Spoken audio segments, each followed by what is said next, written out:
ദൈവനാമത്തിന് മഹത്വം ഉണ്ടായിരിക്കട്ടെ. എൻ്റെ പേര് റീന ബാബു. ഞാൻ നിലമ്പൂരിൽ നിന്ന് വരുന്നു. ഞാനൊരു നോൺ കാത്തലിക് ഫാമിലിയിൽ നിന്ന് വരുന്നൊരു വ്യക്തിയാണ്. 2022 26/10/2022 ഞാനിവിടെ വന്ന് തീർത്ഥാടക ഉടമ്പടി എടുക്കുന്നത്.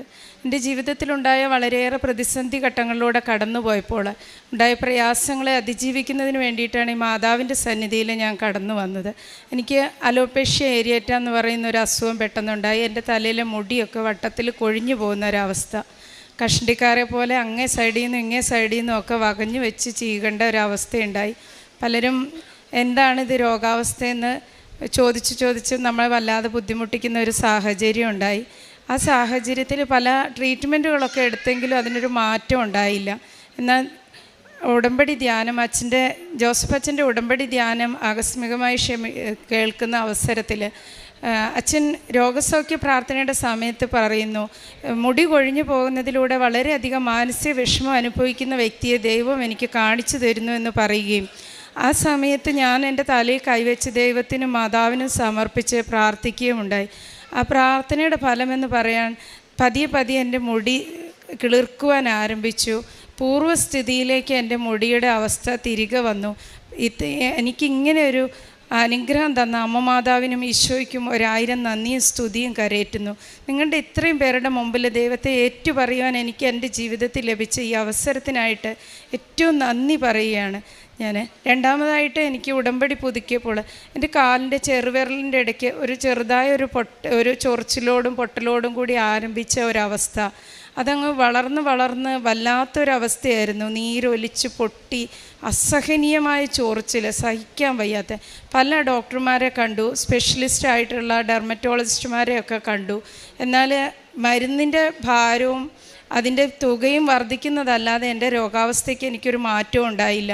ചൊറിച്ചിൽ സഹിക്കാൻ വയ്യാതെ ഞാൻ പലപ്പോഴും നിലവിളിച്ചു പോയിട്ടുണ്ട്. ആ ചൊറിച്ചിൽ കഴിയുമ്പോൾ ചൊറിയുമ്പോൾ ഒരു ആശ്വാസം കിട്ടും. അത് കഴിയുമ്പോൾ അതിനേക്കഴിഞ്ഞ് അതികഠിനമായ നീറ്റലും വേദനയുമാണ്. അങ്ങനെ ഇരിക്കെ ഞാൻ ഉടമ്പടി പുതുക്കുവാൻ ഇവിടെ വന്നു. ഇവിടെ ഈ കാർപ്പറ്റിലൊക്കെ ഞാൻ എൻ്റെ കാല് ഉരച്ച് ചൊറിഞ്ഞ സമയത്ത് അപ്പം ഞാൻ മാതാവിനോട് ചോദിച്ചു, അമ്മേ നീ കാണുന്നില്ലേ എൻ്റെ പ്രയാസം? ഞാൻ ഇന്ന് മുതൽ മരുന്നൊക്കെ ഉപേക്ഷിച്ചിട്ട് ഞാൻ ഉടമ്പടി തൈലം മാത്രമേ എൻ്റെ കാലിൽ പുരട്ടുകയുള്ളൂ. അത് എൻ്റെ മക്കളൊക്കെ ഇത് നീരും വെള്ളം ഒലിക്കുന്ന കാണുമ്പോൾ പറയും, അമ്മ ഉടമ്പടി തൈലം കൊണ്ട് ഇരുന്നോ, ഇതിലും വലിയ അവസ്ഥയായിട്ട് മാറുമെന്ന് പറയും. പക്ഷേ ദിവസങ്ങൾ പോകെ എൻ്റെ സ്കിന്നൊക്കെ മാറ്റം വന്നു. ചുമന്ന ഭാഗത്തൊക്കെ ചെറുതായിട്ട് സ്കിന്നൊക്കെ വളർന്നു വന്ന് എൻ്റെ ചൊറിച്ചിലിന് ശമനം വന്നു. പ്രയാസങ്ങൾ കൂടാതെ നിങ്ങൾക്ക് ഇന്ന് നോക്കിയാൽ കാണാൻ കഴിയും എൻ്റെ കാലിന് പരിപൂർണമായ സൗഖ്യം. എനിക്ക് പിന്നെ അങ്ങനെ ഒരു സഹിക്കാൻ വയ്യാത്ത ഒരവസ്ഥയിലേക്ക് കൊണ്ടെത്തിച്ചിട്ടില്ല. പിന്നീട് എനിക്ക് ലഭിച്ചത് ഉടമ്പടി പുതുക്കലിലൂടെ ലഭിച്ച ഒരവസ്ഥ എന്ന് പറഞ്ഞു കഴിഞ്ഞാൽ, ഞങ്ങളെ വാഹനം മേടിക്കുവാൻ വേണ്ടി കരുതി വെച്ച ഒരു 8 ലക്ഷം രൂപയുണ്ട്.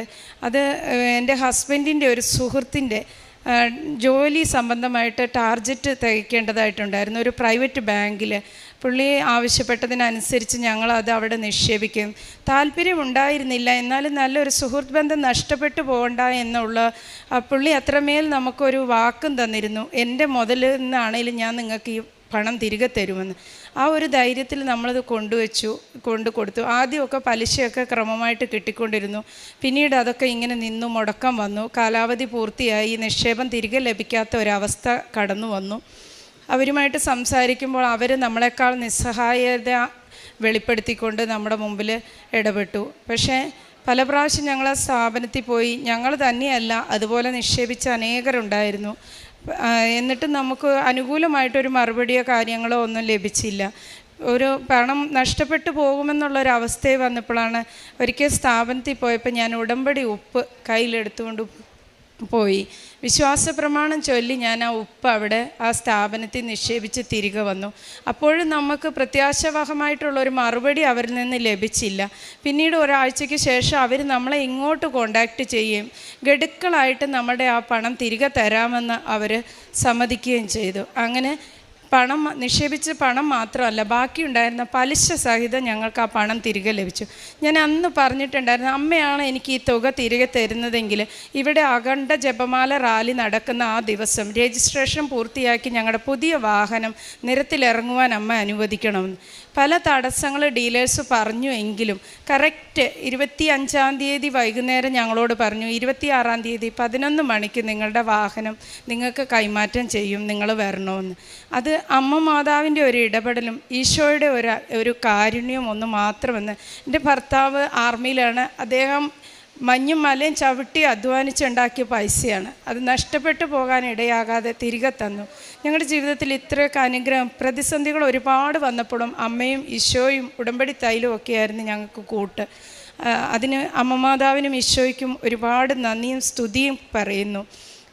പ്രേക്ഷിത പ്രവർത്തനമായിട്ട് ഞാൻ ചെയ്തുകൊണ്ടിരുന്നത്, ഇവിടെ വന്ന് ഉടമ്പടി പുതുക്കുന്ന സമയങ്ങളിൽ കൈപ്പറ്റി പോകുന്ന പത്രങ്ങൾ ഓട്ടോ സ്റ്റാൻഡുകളിൽ, ബസ് സ്റ്റാൻഡിൽ എന്നെ കണ്ടുമുട്ടുന്ന ഓരോ വ്യക്തികൾക്കാണ് ഞാൻ കൈമാറ്റം ചെയ്യുന്നത്. ഞാൻ പിന്നീട് ധ്യാനം ഷെയർ ചെയ്യുക, സാക്ഷ്യം ഷെയർ ചെയ്യുക, അച്ഛൻ്റെ അനുദിന അനുഗ്രഹ പ്രാർത്ഥന ഷെയർ ചെയ്യുക, ഇതൊക്കെയാണ് പ്രേക്ഷിത പ്രവർത്തനമായിട്ട് ഞാൻ ചെയ്തുകൊണ്ടിരിക്കുന്നത്. പിന്നീടായിട്ട് കാരുണ്യ പ്രവൃത്തികളായിട്ട് എനിക്ക് ചെയ്യാൻ അങ്ങനെ സാമ്പത്തിക സഹായം എല്ലായിടത്തും ചെയ്യുമായിരുന്നു, രോഗി സന്ദർശനമൊക്കെ നടത്തുമായിരുന്നു. എന്നാൽ ഭക്ഷണം നൽകുന്ന കാര്യത്തെപ്പറ്റി എപ്പോഴും ഞാൻ ചിന്തിക്കുമ്പോൾ അമ്മ മാതാവ് എൻ്റെ മനസ്സിലൊരു ആഗ്രഹം തന്നതാണ്. എല്ലാവരും ഉച്ചയ്ക്കൊക്കെ ഭക്ഷണം ആശുപത്രി കൊടുക്കുന്നുണ്ട്, നിനക്ക് എന്തുകൊണ്ട് പ്രഭാത ഭക്ഷണം കൊടുത്തുകൂടാ? അങ്ങനെ ഒരു ചിന്തയിൽ നിന്ന് ഞാൻ എന്നാലാവുന്ന വിധത്തിൽ പൊതിയൊക്കെ കെട്ടി രാവിലെ പ്രഭാത ഭക്ഷണം ഏകദേശം 7 മണിയാവുമ്പോഴത്തേക്ക് ഞങ്ങളുടെ അടുക്കലുള്ള താലൂക്ക് ആശുപത്രിയിൽ എത്തിക്കുവാനും അത് ആവശ്യത്തിലിരിക്കുന്നവർക്ക് കൈമാറുവാനും അവരോട് ഈശോയെക്കുറിച്ചും അമ്മയുടെ സ്നേഹത്തെക്കുറിച്ചും പറയുവാനൊക്കെ ഇടയുണ്ടാകുകയുണ്ടായി. ഇതൊക്കെയാണ് ഞാൻ ചെയ്യുന്നത്. ആത്മീയമായി എനിക്ക് വന്നിട്ടുള്ള നേട്ടങ്ങൾ ആരാധനയിലും കുർബാനയിലും ഒക്കെ ഏറെ ആർജവത്തോടു കൂടി പങ്കെടുക്കുവാനുള്ളൊരു മനോഭാവം. ഇപ്പം മറ്റേതൊക്കെ ചെറിയ ചെറിയ ആവശ്യങ്ങൾ വന്നാൽ കുർബാനയൊക്കെ മുടക്കുന്ന സാഹചര്യങ്ങൾ എൻ്റെ ജീവിതത്തിലുണ്ടായിരുന്നു. എന്നാൽ അതൊക്കെ നീക്കി വെച്ച് ഒരു ദിവസം പോലും കുർബാന മുടക്കാതെ കൂടുവാൻ, ആരാധനയിൽ പങ്കുകൊള്ളുവാൻ, ജീവിത വിശുദ്ധിക്ക് വേണ്ടി ഒരുങ്ങുവാൻ പറ്റുന്ന അവസരങ്ങളൊക്കെ വിനിയോഗിക്കുവാൻ ഒക്കെ ഞാൻ അവസരം കണ്ടെത്തുന്നു. അതിനുവേണ്ടി ഊർജ്ജസ്വലമായിട്ട് പ്രവർത്തിക്കുന്നു. ഇതൊക്കെയാണ് അമ്മ മാതാവിലൂടെയും ഈശോയിലൂടെയും എനിക്ക് ലഭിച്ച അനുഗ്രഹങ്ങൾ. ഈശോയ്ക്കും അമ്മയ്ക്കും നന്ദി പറഞ്ഞുകൊണ്ട് ഞാൻ എൻ്റെ സാക്ഷ്യം നിർത്തുന്നു. സങ്കീർത്തനങ്ങൾ 89:13 മുതലുള്ള തിരുവചനങ്ങൾ അരുളി ചെയ്യുന്നു. അങ്ങയുടെ ഭുജം ശക്തിയുള്ളതാണ്, അങ്ങയുടെ കരം കരുത്തുറ്റതാണ്, അങ്ങ് വലത്തുകൈ ഉയർത്തിയിരിക്കുന്നു, നീതിയിലും ന്യായത്തിലും അങ്ങ് സിംഹാസനം ഉറപ്പിച്ചിരിക്കുന്നു, കാരുണ്യവും വിശ്വസ്തതയും അങ്ങയുടെ മുൻപേ നീങ്ങുന്നു. റീന ബാബു തനിക്ക് ലഭിച്ച പരിശുദ്ധ അമ്മയുടെ മധ്യസ്ഥതയിൽ ഉടമ്പടി എടുത്തത് മൂലം തനിക്ക് ലഭിച്ച കൃപകളാണ്. ഈശോ എങ്ങനെ തന്നെയും കുടുംബത്തെയും ചേർത്ത് നിർത്തുന്നു, ആ ഓരോ അവസ്ഥകളാണ് ഇവിടെ പങ്കുവയ്ക്കുക. അത് തനിക്ക് അലോപേഷ്യ എരിയേറ്റ എന്ന അസുഖം കഷണ്ടി പോലെ മുടി പോയിക്കൊണ്ടിരിക്കുന്നു. ഇന്നിപ്പോൾ നമുക്ക് കാണുവാൻ കഴിയും നമ്മുടെ മുൻപിൽ വളരെ നല്ല ഹെയറുമായിട്ടാണ് ഈ മകൾ വന്ന് നിൽക്കുന്നത്. തൻ്റെ തലമുടിയൊക്കെ വട്ടത്തിൽ കഷണ്ടി പോലെ പോയിക്കൊണ്ടിരുന്നു.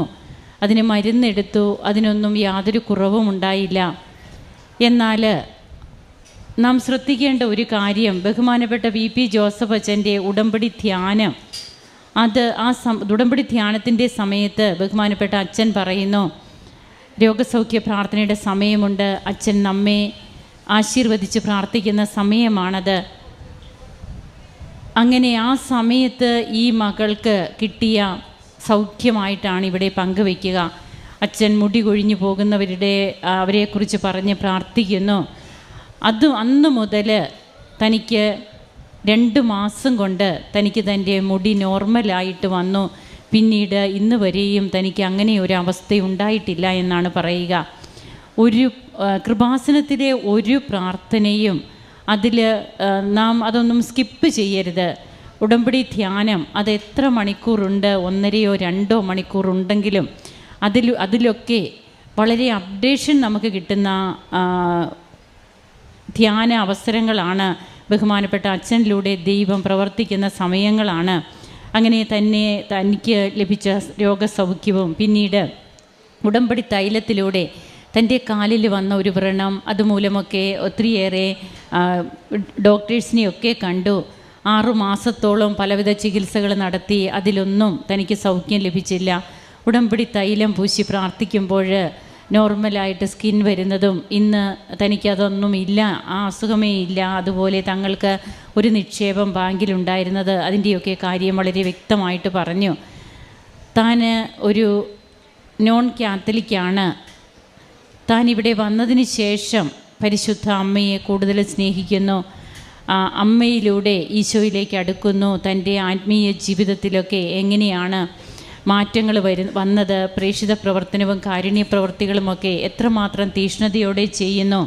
തിരുവചനം അരുളി ചെയ്യുന്നു, അങ്ങയുടെ ഭുജം ശക്തിയുള്ളതാണ്, അങ്ങയുടെ കരം കരുത്തുറ്റതാണ്, അങ്ങ് വലത്ത് കൈ ഉയർത്തിയിരിക്കുന്നു.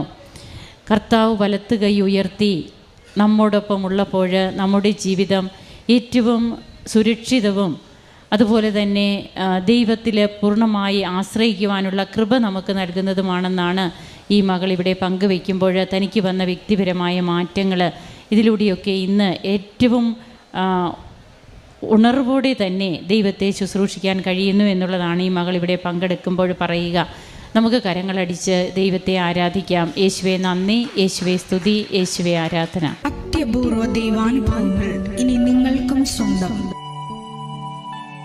ഈ യൂട്യൂബ് ചാനൽ ഇതുവരെ സബ്സ്ക്രൈബ് ചെയ്തിട്ടില്ലെങ്കിൽ ഇപ്പോൾ തന്നെ സബ്സ്ക്രൈബ് ചെയ്യുക.